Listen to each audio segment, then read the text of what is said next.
back. My name is Salija Adebowale, and it's the best sporting show in the whole of the universe. It's Newsinstanta Sport, proudly sponsored by Bukenzo Glams, where you can get all your glams. And of course, we're airing on Queen's Talk TV, on Amazon TV, and a band radio scope, the number one Canadian internet radio. Um, like I said, I'm going to be writing solo today. It's just going to be me, myself, and I. So that's going to be three people: me, myself, and I. We have a whole lot of things to discuss today. Various issues affecting the world of sports. Lot of issues that we'll be talking about. Stuff that people are like, okay, is this really happening? Are we in the forefront for this? Is this a conversation we should be having? Is it or is something that we don't have to talk about? Is this supposed to be hush hush, or is something that we have to talk about? And I strongly feel it's about time we have this discussion. Discussion. I know I started off with some last week. I was hoping the guys would be with me today, but due to circumstances beyond their own ability, or should I say beyond their ability, they could not be on the show today. So I'm going to be discussing these topics alone today, a whole lot of topic, but we'll be starting off with the basketball end of the series. And the question is it the Denver's time, or is it playoff Jimmy? And I know a whole lot of questions will be asked that, yo, Denver's are still playing against the Lakers. The game is not done yet. So why are you talking about Denver's time? And of course, playoff Jimmy is still against the Boston Celtics. The the third game will be happening later tonight. Today is Sunday, the 21st of May, 2023. It's going to be happening later tonight, 8:30 Eastern time. But truth is, yo, I strongly feel it's going to be between the Miami Heat and the Denver Nuggets. And I feel after the quick sweep that the Denver did on the Lakers, I don't see the Lakers coming back. In the history of the NBA, nobody has ever come back from 3-0 down in a series. I don't think it's going to happen right now. I don't think it's going to happen because, one, the Lakers don't even have the players on the roster to help them do what they want to do. Number two is the fact that Jamal Murray is a beast. Simple and short. The Canadian-born basketballer is just, right now, is on fire. And now sprinkling a little bit of Nikola Jokic on him, it's just something that the Lakers cannot do. Like we always say, and like we've said several times this show, Father Time is going to finally hang out with LeBron. I don't think Father Time is there right now, but against this kind of opposition, no chance for the Lakers. I think it's going to be a complete sweep. I think the Denver Nuggets will close it up at the next game, and that's my opinion. Let me know what you think below. And of course, the Boston Celtics against the Miami Heat, people have questioned the fact that the Heat have just one superstar in the mode of Jimmy Butler. And Jimmy playoff. I saw a meme of Jimmy quite recently, and they show Jimmy with his head shape, and it looks like the new Michael Jordan. And honestly, we're not going to lie, and we're not going to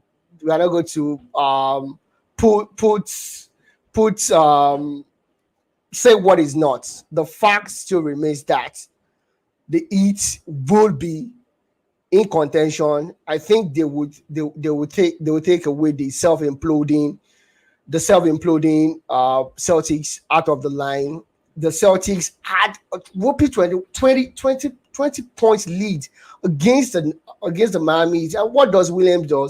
What does he do? Sorry, he went ahead and riled up Jimmy Butler. And I've said this several times on the show. I've said it with my colleagues offline as well. As the fact that I know it's a sport game. Questions will be asked. You feel like you can talk, and you feel it's your time. You have to ride the moment. But the question and the truth is, don't write up winners. Jimmy Butler is a winner. He has a winning mentality. You can't take that away from him.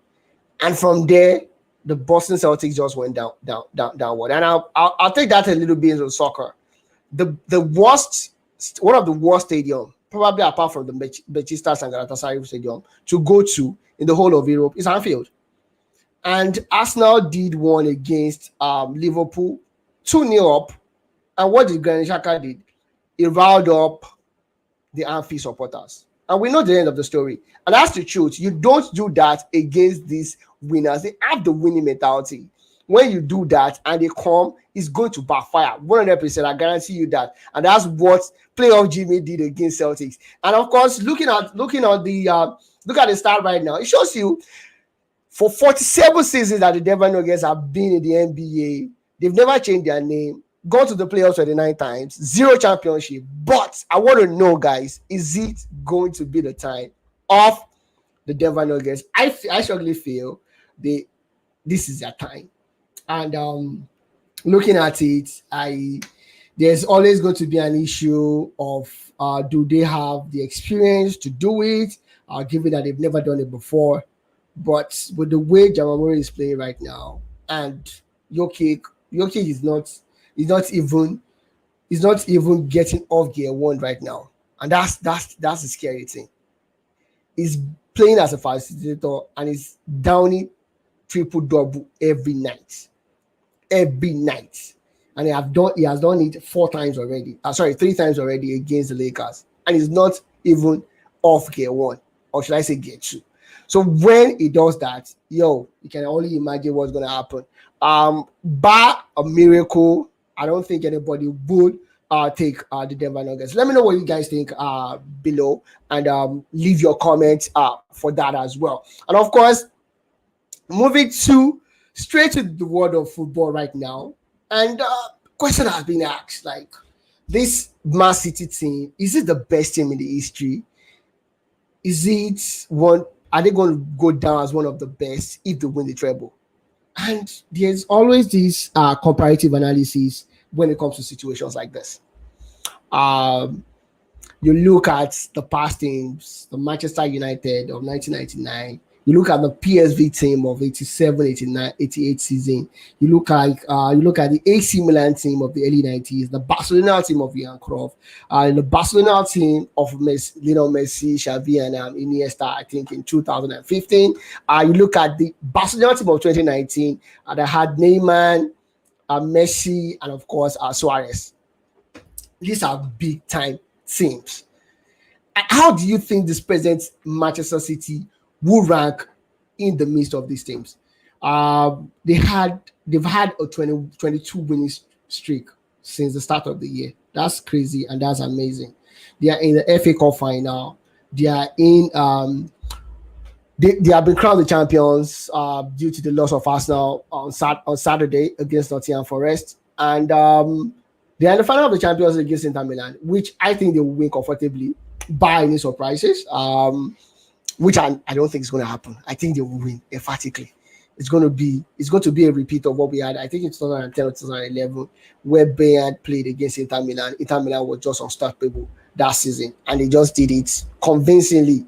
No sweat, nothing. They did not break any sweat. I'm talking about the team that included where Diego Milito scored that brace, included Samuel Eto'o, the first and the only player to have won treble back to back. They won it with Barcelona, went ahead to win it with Inter Milan. For me personally, I think this present Manchester City team cannot be ranked so high in terms of these teams I've mentioned. We can do a breakdown analysis of this. We look at the team. Ederson, is he really the best goalkeeper in the world right now? Kyle Walker, Cancelo was with them before he went to Bayern Munich. Right now, Nathan Ake is playing that place. I believe Nathan is out injured as well. Ruben Dias, we know what he does when he's not with Guardiola. John Stones, I'll come back rejuvenated. Probably the best English centre back right now, currently. People have said it. He has eventually become a world-class player. What they saw to splash that amount of money on him while it was Everton, is showing that glimpse right now. Is showing the potential, activated the potential that he showed while with Everton. And you look in the middle of the park, you see Rodrigo. Is Rodrigo the best in the Premier League in his position? I don't think so. I think for me personally, if not for the deeper form of Thomas Partey, I'll take Partey ahead of him. I think Casemiro is probably or definitely better than him. I think so. It's just my personal opinion. I don't know what you guys think. Tell me, let me know what you think. And of course, looking in the middle of the park, you have Bernardo Silva, you have Kevin De Bruyne, Erling Haaland, the best striker in the whole wide world. To some people, for me, it's Victor Osimhen, but for some people, he's the best striker in the whole wide world. Some people will tell you he's Harry Kane. That's unquestionable. You know, Riyad Mahrez could play. Jack Grealish is showing what he really can do right now. Jack Grealish has become the first English player after Frank Lampard to have created the most chances in the Champions League. That is a formidable achievement, if you ask me, for a guy that has been so much maligned after his £100 million move from Aston Villa to Manchester City. So looking at this and putting it all into a conglomeration, amalgamate all the situation or all the analysis and tell me what you think. For me personally, I don't think they're the best thing. I wouldn't rank them, even if they win the treble ahead of the Manchester United team of 1999. Not to talk of that Barcelona team. Not to talk of the Arrigo Sacchi team of AC Milan. And of course, not even ahead of Real Madrid that won the Champions League back to back to back. Right? So for me, personally, that's what I think. But I want to know what you guys feel. Let me know what you think below. And of course, to another one, from one controversy to another controversy, and that would be, realistically, is it about time we spoke about the best coaches in the world in the history of football? It's a crazy one, if you ask me, because you think about it and you're like, okay, there's a certain Alex Ferguson. Ferguson undoubtedly is probably the best coach. At least before we saw this guy called Pep Guardiola. Before Guardiola, honestly, Ferguson was probably the best. You see Mario Zagallo. Mario Zagallo is a coach that won it as a player. He won it as a manager and he won it as an assistant manager. You see Gosidi, that's the guy that won the treble with PSV in 1987-1988 season. And of course, you see the father of Tiki Taka himself. And we're talking about nobody than Johan Cruyff. Arrigo Sacchi as well. Jose Mourinho, we know he has done it. Because the question was asked a couple of years ago at Samuel Eto'o Fields. Eto'o, we all know, has a bad mouth. A poor off-field attitude as well. But Eto'o was like, okay, it was asked like, yo, what's the best? Are you gonna take Mourinho over Pep Guardiola? And Eto'o was like, can Guardiola actually win the Champions League with Porto or that Inter Milan? That's a question that needs to be asked. That's a question that is ruminating among the minds of analysts over the years. Most people don't know what side they will think. I feel personally, Guardiola probably will not win with those teams. Personally.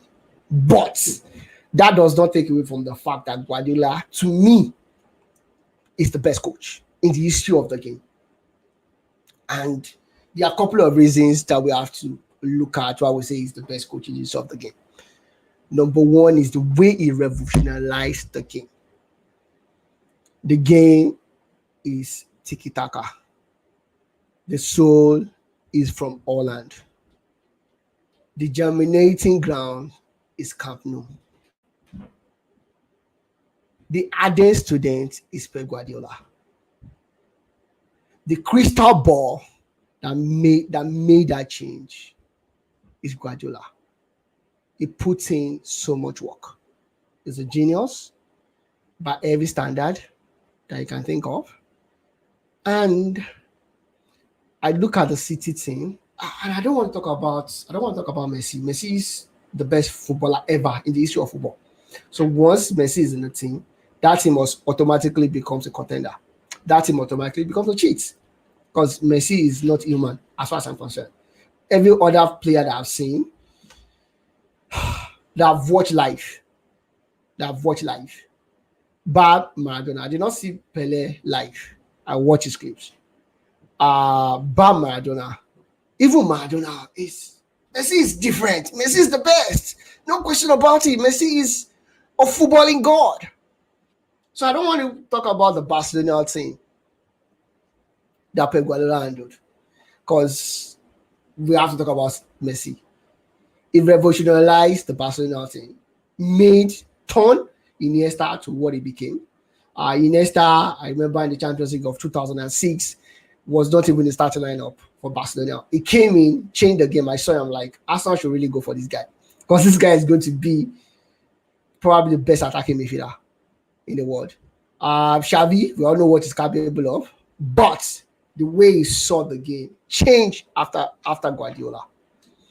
Samuel Eto'o feels we know he's a difficult character, but he made some sacrifices in that team as well. Moving to the right side, keeping Henry on the left side, and Messi playing through the middle as a first line. And talk about that. He lost his first game as a Barcelona coach, and ever since then he has not looked back. So let's take away the Barcelona thing because, like I said, it's a cheat. But look at all the players that actually developed. Look at Bayern Munich, the kind of guys that he developed, the way he gave Kingsley Coleman the right attitude. It gave him the belief that he needed.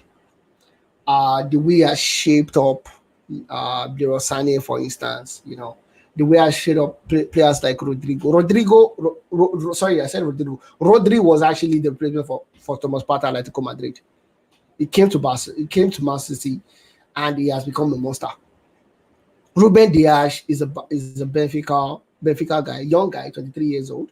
When he moved to Man City, he turned out to become a world-class player. With same players from Benfica that did not turn out well. Ask Enzo Fernandez. When you don't have the right atmosphere, you don't have the right players, you don't have the right coaching system, that's what happens. Like I always say, that's what you get when you're not careful. And you look at other players like Kyle Walker, what he has been able to do over the years. Players like Akoji, Laporte, who else in the team? Bernardo Silva. KDB was KDB. He is a legend by far, a cerebral player. But what Guardiola has been able to mold him into as it changed. You can't compare the KDB of Pellegrini to the KDB of Guardiola. And all this, I'm saying all this just to elogize the fact why I think he is the best coach. The fact why I think nobody ranks above him. And I'll just go a little bit of down parts and tell you guys what I think. Arrigo Sacchi he revolutionized the game. He came from Serie B to become the coach of AC Milan. And how did that happen? Berlusconi played against his team, Cremonza, in the Italian Coppa Italia. And the way he arranged his team so much impressed Berlusconi that he hired him the following summer after they had that scuffle. They had their own Galacticos, and I mean Marco Van Basten, Frank Rijkaard, Brio Gullit, Massimo, Carlo Ancelotti, Paolo Maldini, and the rest of the gang, Marcel Desailly, and the rest of the crew. He revolutionized it. It brought about the game pressing, the crazy pressing. And he did that. He won the Serie A in 1988, the Coppa Italia in 1989, Champions League in 1990, 1989, the Super Cup in 1990 and 1989, the Intercontinental Cup in 1990 and 1989, runners-up at the World Cup of 1994. The only reason why I did not win was because of that Roberto Baggio penalty. After their uneventful start to the championship in the USA. Don't worry, guys. We'll be doing that. We'll be doing the same thing. Open will be able to cover that as the World Cup comes back to the North America for the first time in how many years now? Almost coming back for the first time in almost 32 years. 2026. Hopefully, we'll be able to see that. Uh, Amongst the club that I coach, he went to Atletico Madrid, Parma, Rimini, and the rest of that. And that's Arrigo Sacchi. Arrigo is one of the best. And to some people, it's the best because it actually revolutionized football. And what else do we talk about? Sir Alex Ferguson is a star for a reason. Sir Alex Ferguson has 38 major trophies that he won at his time at United. And that does not include his trophies at Aberdeen. And the people keep saying, okay, there are some snags to Sar's record at Manchester United, those poor officiating, But it is what it is, man. No VAR back then. So you can't blame him. You can only beat the team in front of you. You can only do what is right in front of you. And he did it, and he did it exceptionally well. This is the man that won the English Premier League 3 times in a row. He had money to spend. He knows how to spend the money, and he spent it well. Sir Alex probably would not. I'm not saying Sir Alex is a tactical genius. He's not. He's probably the best manager in the history of the game. Okay, maybe not. Maybe I'll change my mind when I get to Jose Mourinho. But Sir Alex Ferguson, don't forget what would Aberdeen won the Cup Winners' Cup, and I did it against the best teams. Bayern Munich of that year, and Real Madrid, and he won the Champions League twice. People say, "Oh, he's been there for so long. Why did he win the Champions League 2 times?" There's a certain Marcel Wenger that we know is a genius. He never lifted the trophy even once. So, cut him some slacks, man. Cut him some slacks. So, for me, I think Sir Alex Ferguson is probably one of the best as well. And depending on what you think. And of course, we talk about no other person than Gusi Dick. Goes to be is probably the best tactician I've ever seen in my life. Personally, Gusi Dick is probably the best tactician I've ever seen in my life. Amazing record for Gusi Dick. Gusi Dick is cerebral, is the kind of guy, and it's very calm. It's like the Carlo Ancelotti of his era. Former Real Madrid coach. He won six trophies as champions of the Dutch team, of PSV, which is the Dutch league. He won the Champions League with PSV as well. 88, 7, 88. I keep repeating that. FA Cup winner with Chelsea when Chelsea was down. That season. They brought in him. He reshaped the season. I think that was the year that Carlos was sacked. He reshaped the season, took them to the semi-finals of the Champions League. They were unlucky against Barcelona due to refereeing error or whatnot. He has won the FA Cup once, the Dutch Cup 4 times, and of course the Dutch Super Cup. But Alex Ferguson won a treble. Gusi Dick won a treble. My man Pep Guardiola has won a treble as well. And Mario Zagallo is the guy that you need to talk about. He won the World Cup twice as an assistant coach and as a manager, and he won it as a player as well. He won it as a player twice, 1958 and 1962. Won it as a manager in 1970 and won it as an assistant manager in 1994. Mario Zagallo, with this record of the World Cup is probably the most prestigious tournament in football. So you can't talk about players or former managers and you will not mention this guy. It's that terrific. So Mario Zagallo has to be there as well. And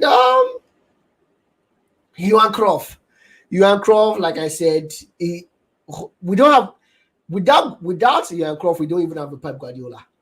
There's no Guardiola without Johan Cruyff. Johan Cruyff is the brain behind the tiki-taka, as far as I know. And guys, feel free to correct me if I'm wrong. He's the brain behind tiki-taka. He revolutionized the game. He changed the game from what we used to think about to what it is right now. He changed the game from playing with your legs to using your brain. He recreated the game playing against players, you are playing against pace. And that's Johan Cruyff. Johan Cruyff, crazy winner as well. Won the Europa Cup Winners' Cup in '87. Won multiple championship in the Dutch national in the Dutch league. Won the La Liga in 91, 92, 93, 94. He literally made his bet right. Copa del Rey in 1992, the European Cup in 1992, thanks to that Ronald Koeman shot. The European Cup Winners' Cup in 1989 with Barcelona as well. His career was cut short. He left. I think he left the limelight immediately after he was sacked at Barcelona. He left Barcelona and he became a freelance guy. He has been to the World Cup finals once, lost against the West Germany, I believe in 1974, if I'm not mistaken. And that's Johan Cruyff. No trouble. But his impact of the game cannot be denied. And what else are we going to talk about? This guy's record is scary. His record is truly, truly, truly scary. I was talking about no other person than Jose Mourinho. Jose Mourinho has 26 club trophies to date. He said he could actually have won another one if he was not sacked just days before the Carabao final against Manchester City. This guy does not lose finals. He does not lose finals. That's the truth. So let's forget that. And I'm going to put a rundown of it to you. He's a treble winner. He's a treble winner as well. A treble winner as well, but not the treble of the Champions League. So we're not counting as the treble. Won the Premier League Liga in Portugal, 2002, 2003. Taco the Portugal 2003. Won the Stadaco as well. Won the UEFA Cup. So 4 trophies in his first major season as the coach of Porto. The following season, he won the Premier Liga and he won the UEFA Cup. Lost in the I think he lost in the semi-finals of the Taka the Portugal. That would have been his treble, but he won the quadruple. He quadrupled the season before, just not with the Champions League, but the UEFA Cup. And with Chelsea, it brought Chelsea back, gave Chelsea their first league in 50 years. Carabao Cup, 2004, 2005, the Premier League, 2004, 2005, with the meanest defense. Just one defeat against Blackburn Rovers. Thanks to Paul Dikoff, he would have broken the invisible record the first season he came to the Premier League. FA Cup 2005, the Premier League 2005, 2006, Carabao Cup again, the FA Cup again, the Carabao Cup again 2004, 2015, and won the Premier League back with Chelsea in 2015. With Inter Milan, he won a treble. The Super Cup Italia, the Serie A, the Coppa Italia, the Serie A, and the UEFA Champions League. He won all this in 2009-2010 season. And with Real Madrid, where he was vying against a bribery-infested Barcelona, the best player in the history of the world in Lionel Messi, probably the best attacking midfielder Spain has ever seen in Iniesta, the best acquista in the history of Spain, in no other person than Xavi. It's so difficult to win against the kind of guys, even if you have the money. So he won the Copa del Rey in 2010, 2011, the La Liga 2011, 2012, and of course the Super Cup, the Hispania in 2012. With Manchester United, where he said his biggest achievement to date, because we don't know what happens in the background. We've seen the cracks since he left. He won the competition 2016, won the Carabao Cup 2016, 2017, and won the Europa League in 2016, 2017. And with AS Roma, he has won the Europa Conference Final in 2012. The first time they are winning, they are laying their hands on an European trophy. Also by Jose Mourinho. And people are saying, okay, can Guardiola do it? That's the comparison, because Guardiola is the reason why we're talking about all these geniuses. And of course, we'll talk about Guardiola. The list is amazing. It's scary to say the least. Champions League winner 2011, 2010, 2011, 2008, 2009. The World Cup Championship winners, FIFA World Cup, FIFA Club World Cup twice with Barcelona, with FC Hollywood. That's Bayern Munich, if you guys don't know. And of course, he has won the Premier League 5 times. Back to back to back to back. Yo, Guardiola is crazy, man. The German champions 3 times between 2013 to 2016. The Spanish champion as well. 010, 08, 2008, 9, and 10. Basically, he won the UEFA Super Cup twice as well with Bayern, with FC Barcelona. German Cup twice with Bayern, of course, one time FA Cup winner in the Premier League, of course, and the Spanish Super Cup winner twice with Barcelona. He has won the Carabao Cup 4 times, won the Spanish Super Cup 3 times, and the English Super Cup, which is the Community Shield, twice as well. That's some whooping trophy that he has won in the course of his career. So, with this analysis and what you've seen, do you guys think, you honestly think that this guy, Pep Guardiola, is the best coach in the history of the world? He has won treble.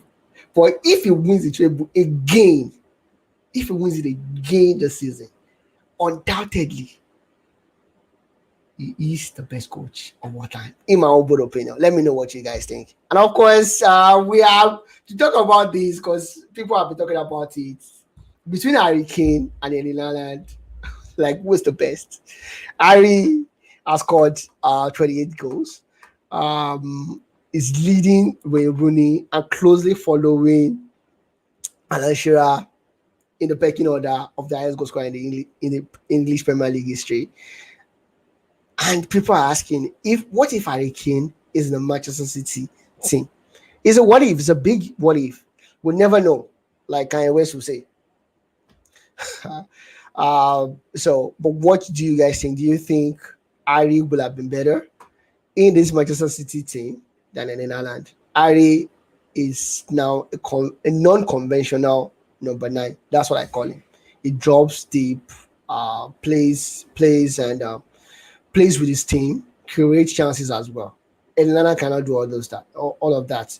So who do you think is better? And do you think Harry will have been better at Manchester City? No thanks to David than 11. And of course, the unwise decision that Barcelona made this season after they won the La Liga. I know they are not used to winning so much since Messi left, but they were overjoyed, and they were playing that match against Espanyol, and they made the unwise decision after winning the league to celebrate in the middle of the pitch of Espanyol. And that's for guys that don't know, that's their worst and closest rival in the local rival in the Spanish La Liga. And they did that with a circle. And the fans of Espanyol were so upset. They ran into the field and tried to hurt the Barcelona players. Do you think the Barcelona should have done that? I feel it's ridiculous. They were ill-advised. And that's it.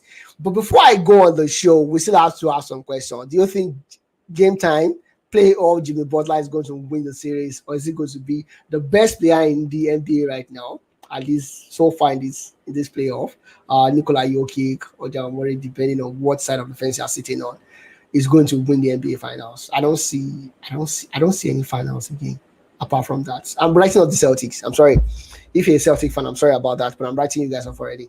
And of course, between Harry Kane and Erling Haaland, who's the best? Who would have been better for Manchester City? It's a big if. I know people like, oh, yo, what are you talking about, man? It's never going to happen because it did not happen. But yo, it's hypothetical.